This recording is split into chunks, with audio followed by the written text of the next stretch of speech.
Muy buenos días, son las 6 de la mañana de este martes 21 de marzo de 2013. Esta es la hora de la verdad y estos son temas y asuntos que trataremos en la grata compañía de ustedes durante las próximas horas desde aquí, desde Radio Red de RCN. Germán Vargas Lleras, un ministro haciendo política. Ya fue nombrado y ya aceptó ser el director de la Fundación Buen Gobierno, que es un organismo dedicado a la política y que tiene una finalidad política, la reelección del presidente Santos. Pues así nombrado, y después de aceptar el cargo, está dedicado a inaugurar casitas regaladas. Ya viajó a Cúcuta, en una parte regala 30 casas, en la otra 40, suponemos que va a dormir en alguna de ellas, y va por el país con el dinero de todos nosotros los colombianos, repartiendo casas como si fueran asunto suyo. La plata la ponen los colombianos, la política con esa plata la hace el gobierno a través de un ministro que ya está haciendo política, pero que sigue siendo ministro. ¿Quién lo entiende? El presidente Juan Manuel Santos se pregunta cuánta política se debe sacrificar por la paz, cuánta justicia, perdón, se debe sacrificar por la paz.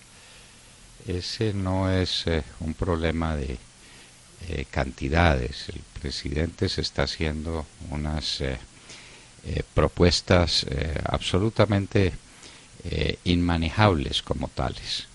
No hay que sacrificar la justicia. Precisamente la justicia transicional, lo decía en su confusísimo artículo del sábado pasado el doctor de la Calle, la justicia transicional es justicia. Luego no se sacrifica.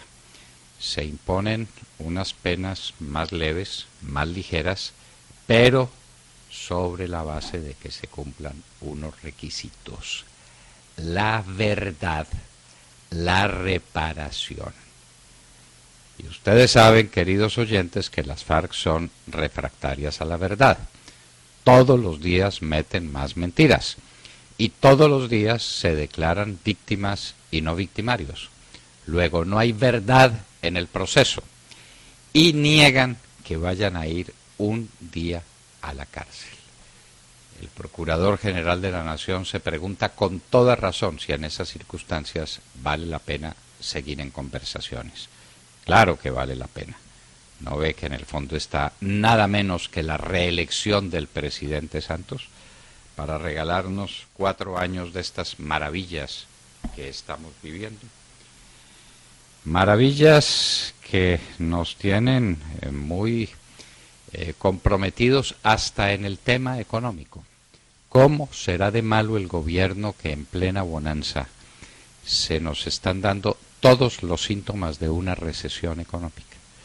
Ya les habíamos mostrado cómo cayeron las exportaciones en el primer trimestre, cómo cayó la actividad industrial, cómo está cayendo la actividad de la construcción, cómo cayó el comercio. Ahora lo que faltaba, cayeron hasta las importaciones. En el mes de marzo cayeron cerca de un 10%. De manera que 4 años con más de lo mismo, yo no sé a dónde nos van a llevar. Cayó el jefe de seguridad de Timochenko, llamado el Negro Eliezer, y fueron descubiertos los secretos de Caliche. Uno no entiende muy bien si a las FARC le están dando semejantes palizas. Si se les está ganando la guerra, ¿para qué los tienen en Cuba entonces conversando? ¿Conversando de qué? ¿En plan de tú a tú? Tienen que estar, si es que hay una conversación, en plan de vencidos, levantando la bandera blanca y diciendo estamos acabados, estamos dispuestos a entregarnos. ¿En qué condiciones nos entregamos? Ah, no, al contrario, es un triunfalismo desbordante y todos los días le ponen condiciones al país y dan declaraciones tan sorprendentes como esa de que no están en desacuerdo con la minería ni con la inversión extranjera. les parece muy buena la inversión extranjera siempre y cuando se cumpla la Constitución. Uno dice, ¿de qué estarán hablando estos señores? ¿Sabrán qué es la Constitución? ¿Sabrán de qué se trata este tema? Pero obviamente en lo que están es aplacando a la tribuna, que nadie se moleste, que nadie se preocupe, y ellos siguen su camino hacia la impunidad y su camino hacia el Congreso de la República. La corrupción en el gobierno chavista. Hay unas grabaciones dramáticas sobre cómo es la corrupción en el gobierno chavista. Es la cabeza del iceberg. A Venezuela se la robaron entera. ¿Cuánto de ese robo se fue para otros países como para Cuba, para la Argentina, para el Ecuador? ¿Y cuánto se quedó enredado en la cúpula gubernamental y en la cúpula militar? ¿Cuánto se robaron? ¿Cómo es la fortuna de los grandes capos de la empresa venezolana de la defraudación? Esta es la cabeza del iceberg. Ayer estuvieron muy tranquilas las bolsas de valores. Subieron las bolsas de Japón, China y Hong Kong. El índice general de la Bolsa de Colombia empezará hoy operaciones en 13.309 puntos. El precio del barril de petróleo WTI, el de anoche era de $96.93. El oro a $1.385 la onza Troy. Los alimentos están en quietud. El cobre en $335.85. El euro a 1.2888. Y el dólar a 1.842 pesos con 80 centavos. Una pequeña alza. Ya entendemos que no hay presión sobre la divisa porque tampoco se está importando. Entonces, como no exportamos y como no importamos, pues la divisa se mantiene ahí en un punto de equilibrio por el lado de 1840, punto de equilibrio que es ruinoso para la industria y para el trabajo nacionales. Terrible tornado en Oklahoma, Estados Unidos. Cristina Londoño nos contará desde Los Ángeles qué fue lo que pasó en un pueblecito de Oklahoma donde ya se cuentan más de 90 muertos. Y en Irak, muchos muertos ayer, 95, 230 se completan en la semana. La situación de Irak es cada vez más dramática, mientras recordamos los discursos del presidente Obama diciendo: ya retiro mis tropas porque ya quedó cumplida la misión de la pacificación de Irak. ¡Qué horror! Vuelve a volar el Boeing 787. Les recordamos a nuestros oyentes que ese Boeing quedó paralizado en tierra porque las baterías tenían una tendencia, una proclividad a recalentarse y a incendiarse. Parece que el tema técnico ya quedó superado y el Boeing 787 vuelve a surcar los aires. En Pakistán, Pervez Musharraf, el ex primer ministro, está en detención domiciliaria. Le fue concedida la libertad en el caso que se le seguía por el asesinato de la señora Bhutto y su posible participación en ella. No hay elementos probatorios que acrediten esa posibilidad. Luego por ahí le levantaron la orden de detención, pero sigue en detención domiciliaria por otros dos casos distintos. Pyongyang sigue tirando al mar misiles. Ha tirado 6 en 3 días. El mundo impávido ya no le cree. Es como el pastorcito mentiroso, lo dijimos varias veces. Grita y grita y grita, viene el lobo, viene el lobo. Ya nadie le cree al niñito de Corea del Norte. Se va a tener que inventar otra estratagema para pedir comida para un pueblo que se le muere literalmente de hambre. Es el socialismo. ¿Existe un complot para asesinar a Álvaro Uribe Vélez? Eso lo están sosteniendo. Y lo están sosteniendo con nombres de venezolanos de los servicios de inteligencia que están en Colombia. Y hay nombres y apellidos de esas personas que están en Colombia y en los lugares donde están en Colombia. ¿Qué están haciendo funcionarios de inteligencia venezolana en este país? Pero no importa. Como tenemos una canciller tan amiga de Maduro, que vengan los funcionarios de inteligencia venezolana y que hagan lo que le parezca. Esperamos que no traigan más bombas Lapa. Ayer también decía un periodismo independiente que bombas Lapa habían fabricado 5. No se utilizó sino una, la que se utilizó en contra mía y con la que asesinaron a mis 2 escoltas. Habría 4 todavía disponibles. Y vienen de Venezuela, por supuesto. Técnica iraní y técnica de la ETA. Parece que a Colombia la trajo un antiguo militante de la ETA que está ya en Venezuela, muy cerca al Olimpo, que fue de Hugo Chávez y ahora es de Nicolás Maduro, si es que eso puede llamarse Olimpo. Ayer fue el homenaje al Procurador General de la Nación, Alejandro Ordóñez Maldonado, en Medellín. Lo aprovechó en medio de una gran multitud de personas que desafiaron un aguacero inclemente y que se hicieron presentes en Plaza Mayor para rendirle homenaje al procurador, el hombre que está defendiendo la concepción cristiana de la vida nacional, que está defendiendo los principios y los valores en los que se inspira la Constitución Política de Colombia, que está defendiendo la sociedad colombiana de las acechanzas de una paz mentirosa en la que tiene mucho que perder. Ayer fue ese homenaje. William Calderón nos contará desde Medellín qué ocurrió ayer en la tarde.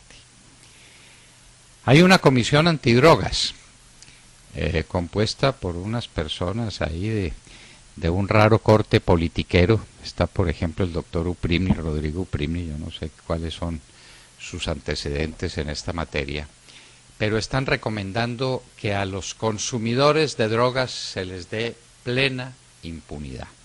Es decir, que resulta contrario a la Constitución y a la ley sembrar la coca, rasparla, llevarla al laboratorio, llevarla al cristalizadero, distribuirla, pero una vez que se le vende al consumidor, que es por quien se hace todo lo anterior, ahí ya se vuelve un acto completamente inane desde el punto de vista jurídico. Entonces, lo último que falta es que premien a los consumidores y en últimas los premian. Muy bien, si eso es así, díganos cuál es la justificación jurídica para castigar la cadena de ahí hacia arriba. Si parece ser una obra de misericordia esa de darle cocaína al que la necesita. Cali estrena túnel y estado de ánimo. Hablaremos con el alcalde de esa ciudad, Rodrigo Guerrero. El túnel de la Avenida del Río es mucho más que un túnel, es toda una concepción de la vida, un estado de ánimo, un estado espiritual de una ciudad que estuvo tanto tiempo sumida en un profundo letargo, abandonada de su espíritu, su viejo espíritu cívico, como avergonzada de sus viejas hazañas. Cali renace de sus cenizas. El alcalde Rodrigo Guerrero estará con nosotros en la hora de la verdad. Y en Hoy en la Historia recordaremos los episodios que antecedieron a la Guerra Franco-Prusiana de 1870 y al nacimiento de una nueva realidad en la política mundial, la que produciría como resultado nada menos que 2 guerras mundiales. Cómo se preparó la unidad alemana, los problemas con Francia, los problemas con Austria, los problemas en Italia. De todo esto y de mucho más hablaremos con ustedes en las próximas horas, en la hora de la verdad. Muy buenos días a todos. Bueno, pues el pistoletazo de salida para la carrera de la reelección Yo creo que fue el viernes pasado, lo decíamos ayer, cuando el presidente Juan Manuel Santos, rodeado de sus fieles escuderos, anunció su intención de que reelijan sus políticas. Esa fue la expresión que él utilizó. Aunque señaló que no contará sus reales intenciones hasta 6 meses antes. Porque por ley no puede, además. Ah, claro. Entonces, eso es una hábil, digamos, jugada, ¿no? Para seguir fungiendo de presidente candidato sin peligro a posibles sanciones. ¿Es así o no? Claro. Evidentemente. Y para repartir mermelada como presidente para después cobrar como candidato. Bueno, pues hablando de mermelada. Una mermelada que es con la plata de todos. Es que hay algunos ingenuos que dicen qué gobierno tan generoso sí, con la plata de cada uno de los colombianos. Pues hablando de mermelada, se lanzó un programa de vivienda ayer que dejó a más de uno boquiabierto y que consiste en la construcción de muchas viviendas de interés prioritario con cuotas mensuales de 180.000 pesos.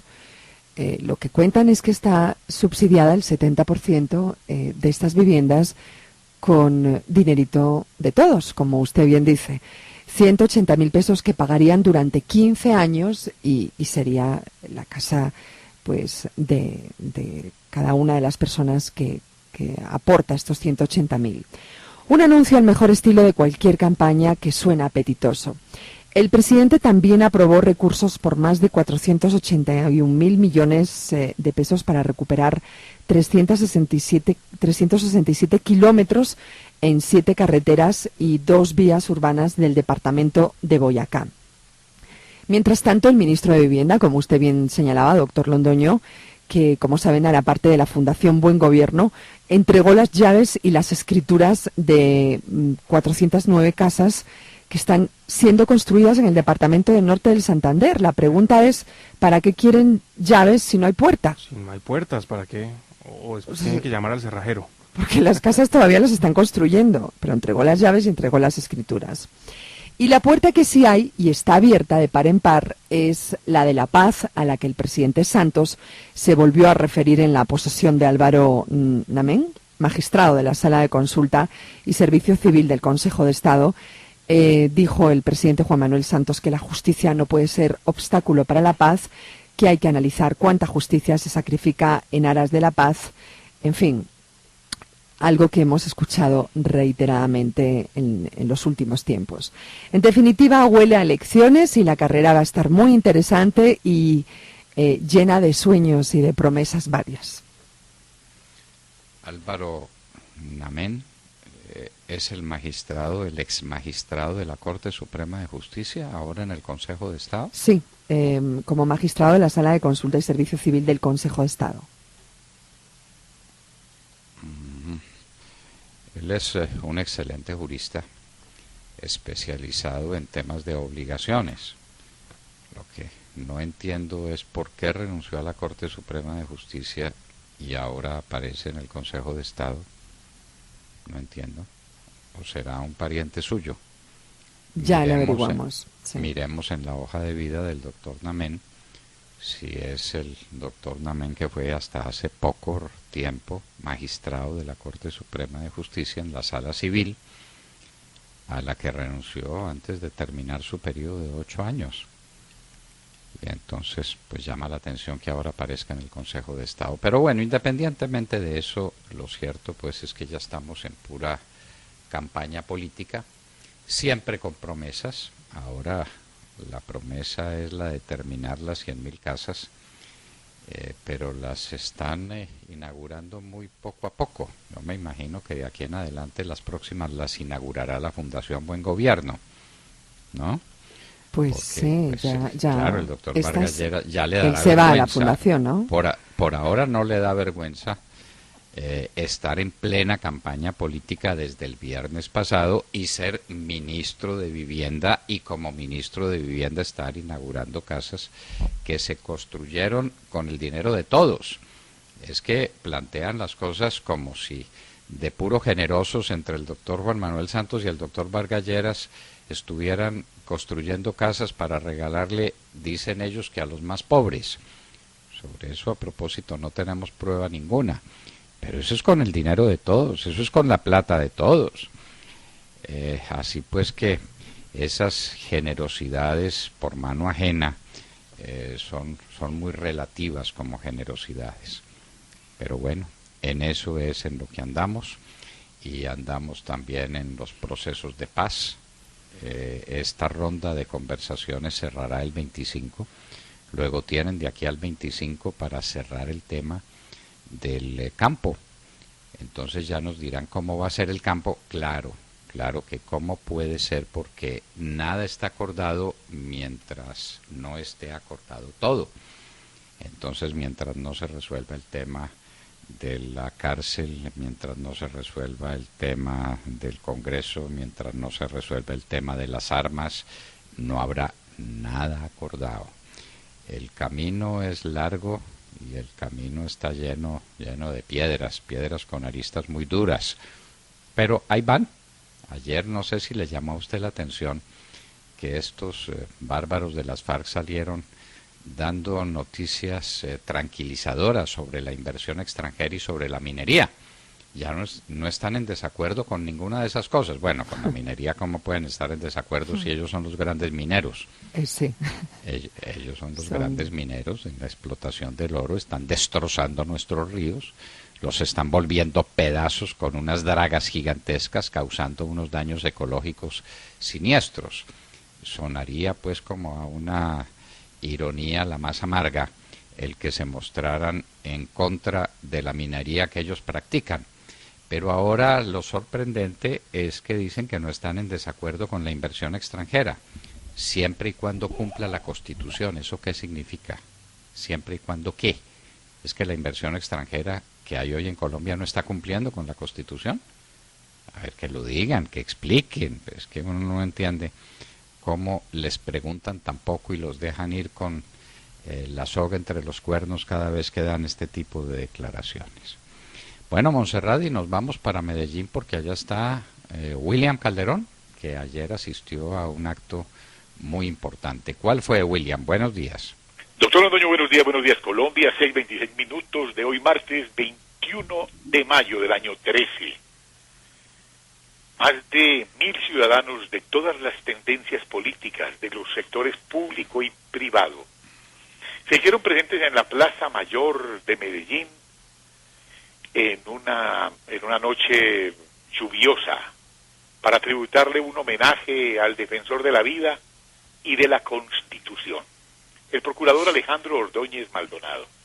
Los oferentes Jesús Vallejo Mejía, ex magistrado de la Corte Suprema de Justicia, Juan Gómez Martínez, ex constituyente, y Gabriel Harry Inestrosa, presidente de la Junta de la Cámara de Comercio Medellín Antioquia. El Procurador General de la Nación cogió el toro por los cuernos y en medio de los vítores, de los aplausos, fue desmenuzando uno a uno de los puntos por los que las FARC no responden. Los mismos narcoterroristas que están sentados a manteles con el gobierno. Ordóñez dijo: las FARC son narcotraficantes. Que quede claro, repetía el hombre del Ministerio Público, son narcotraficantes, que entreguen las rutas del narcotráfico, que desactiven más de 1 millón de minas quiebrapatas con que tienen cercado el país, que den a conocer la lista de sus amigos inmersos en la política, así como los paramilitares lo hicieron, para que todos sean medidos por un mismo rasero. Que no soportamos la falacia y barbaridad de pensar siquiera, de ver en el Congreso y en los altos cargos del Estado a los voceros del narcoterrorismo. Que nos den la ubicación de los desaparecidos y de los, obviamente, de los secuestrados. Que nos devuelvan a los secuestrados. Que entreguen las armas. Pero lo triste de todo esto es que vamos a tener un partido político financiado y armado por el narcotráfico. Con estos 9 puntos, el procurador puso las cosas en su sitio, doctor Londoño. Ya se cometió un error muy grande en el acuerdo que se hizo con los llamados paramilitares, al no exigirles eso a lo que se está refiriendo el Procurador General de la Nación, la entrega del narcotráfico. Si el narcotráfico es el combustible que alimenta todas las guerras, dejarlo vivo en un supuesto proceso de paz es no hacer nada. Las FARC han dicho que ellas no son narcotraficantes, claro, no son narcotraficantes. Simón Trinidad está en los Estados Unidos haciendo gimnasia en la cárcel por cuenta de que no son narcotraficantes. Lo mismo Sonia, lo mismo Fabián Ramírez, lo mismo de Caliche, no se sabía, ¿no? ¿Cómo se iba a saber que era el dueño del narcotráfico del occidente colombiano hacia el Pacífico? No se sabía que en el Catatumbo hay siembras gigantescas de coca, de una coca que va por Venezuela, que es la ruta de la coca hacia los mercados de Europa y de los Estados Unidos. No, nadie lo sabe, eso es perfectamente nuevo. Pero es que en este cinismo hay una competencia muy dura entre el cinismo de las FARC y la credulidad del gobierno, que es una credulidad medida y estudiada para producir un efecto político. Entonces, si no son narcotraficantes, no hay narcotráfico en Colombia. Así de sencilla es la historia. Que entreguen las rutas y que entreguen las armas y que se sometan a un juicio en el que resulten castigados y no como en esa justicia de opereta de la que habla el fiscal general de la Nación, es que los sentencian hoy a las 5 de la tarde y a las 6 les han suspendido la pena de manera que puedan ir al Congreso. No, es decir, ese ridículo no lo vamos a hacer ante el mundo. Dejémosle al fiscal que haga esa manifestación extrema de cosas grotescas o de presentaciones grotescas. Esto hay que tomarlo en serio, es lo que el Procurador General de la Nación está haciendo y es lo que el país entero exige. Doctor Londoño, sí, a contrario censo, la gente estaba anoche que no entendía que cómo era posible que el presidente hable de sacrificar, de sacrificarlo todo, que cuánta justicia se debe sacrificar por la paz. Estaban aterrados oyendo eso, no creían, pensaban que era un imitador de la Luciérnaga el que decía eso. Eso lo está diciendo el presidente de la República, hay que sacrificar justicia para conseguir la paz. Ahí va implícita una cadena de sofismas, William, que cualquiera puede entender. Sí, señor. Es que si no hay justicia, si no hay castigo para los de las FARC, mañana vamos a tener 10 FARC. Ah, pues claro. 10 organizaciones. Es que eso no es pecado. Dediquémonos al narcotráfico, dediquémonos al reclutamiento de niños, dediquémonos a poner bombas, dediquémonos a masacrar a la gente en los pueblos. Resultado final, nos perdonan. Sale un fiscal como Eduardo Montealegre, pide el perdón, nos perdonan. Luego vamos a la carga. El valor ejemplarizante de la pena. El doctor Santos es de malitas para esos temas, pero bien valiera que tuviera un asesor jurídico que le dijera, doctor Santos, es que la pena no es gratuita, no solamente tiene un efecto retributivo con respecto al delincuente y un efecto reparador con respecto al sujeto pasivo de la infracción penal que se investiga, sino un efecto general para disuadir a la gente a que cometa acciones como las que están siendo castigadas. Pero si eso no se castiga, pues si no se castiga, sigamos adelante. Delincamos y delincamos, que mañana nos perdonarán. Esto es absolutamente corruptor, es un mensaje corruptor para la sociedad colombiana. Es una invitación a cometer más delitos, la que hace el presidente Juan Manuel Santos.